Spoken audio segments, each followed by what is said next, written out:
Now for training, I'm not saying you can't do a fair amount of volume, because you can, because particularly in some phases, people are going to need to increase volume to stimulate growth. But the thing is, when you're recompositioning, you're never going to stimulate as much total muscle growth as when you're in a calorie surplus.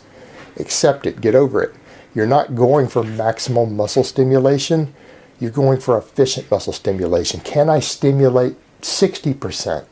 70% of the possible gains I could get? Don't even shoot for 100, because you won't gain it anyways, because you're not eating enough food. And so you need to cut down to the bare basics of what will give me the most bang for my buck, what will give me the most for my time in the gym. So you need to be focusing on big heavy compounds, keep the isolations to a minimal so that you're not in there just burning calories. It isn't stimulating new growth. And I'm not saying don't do some curls or some tricep extensions. By all means, if your biceps are a weak link and heavy weighted chin-ups haven't been getting them done, throw in a set of curls or two. But keep everything limited. Don't come in and just beat yourself up. Every single set that you need to do needs to be high performance sets. If your strength is dropping on a lift, don't do any more sets. You're done. If your strength is dropping for a muscle group, you're done, because all you're doing is eating into your recovery ability, and you're not getting enough calories like you would in a surplus to fully recover. So if you're just beating yourself up and you're not stimulating new growth, stop. And I don't know how many sets that's going to be for you. It's going to depend on your work capacity, your mood, where you're at in your training, all sorts of things. Some guys might come in and get away on a recomp and doing one heavy set to failure on a basic compound and calling it quits. Others will run up to 7 or 8 sets and still stimulate good growth, depending on what your protocol looks like. But the thing is, you need to stick to whatever's giving you the most growth, cut the bullshit out, and don't come in and do 3 or 4 types of curls and things, because you're not stimulating anything new. Pick 1 or 2 heavy compounds that are going to hammer each body part, and then any muscles that are lagging and need a little more attention, throw in an isolation for them. Don't go to the gym 5 or 6 days a week to lift.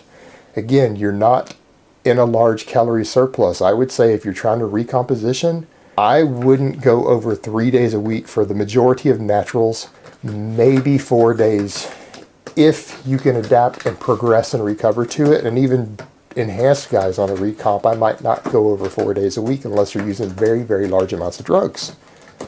It isn't necessary. You're not stimulating extra growth. You're cutting into your recovery, and you're not eating enough to get away with that. Now, as far as cardio you're doing, we run into the same thing.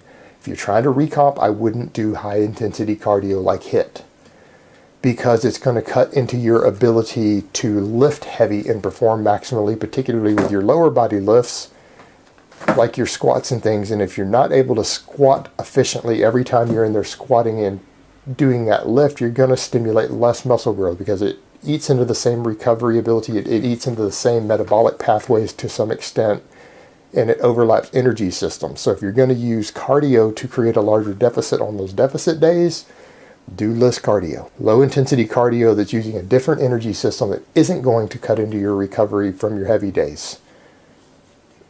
So that's what I would recommend for the training. Very efficient training, and you need to go hard, you need to go heavy, irrespective of what rep ranges you're using or how much volume you're using. Every set better be heavy. And cut out all the fluff and accessory stuff that you know isn't giving you the best results. And only do isolation work for your worst body parts. Whatever like your 2 worst muscle groups are, you can go ahead and isolate those if you're trying to recomp. But don't isolate anything else. Pick efficient compounds so that you can cut down the total number of sets that you're doing to stimulate the growth that you need. And avoid the higher intensity cardio, because it will interfere with that as well. It's almost another lifting session. And run less cardio to create deficits if you want to do cardio on the lower calorie days. And those are the basic tips of how I would recommend that someone recomposition themselves. And particularly if you're drug free. And remember, it's going to be a slow process. You will not gain muscle as fast as you will on a bulk. You will not lose total fat as well as you can on a cut. So you're trying to find a middle ground between the two. All right, guys, so that's really all I have to say on that today. I hope it has been informative, and I will talk to you guys next time. But let me give you guys a bicep shot before I go.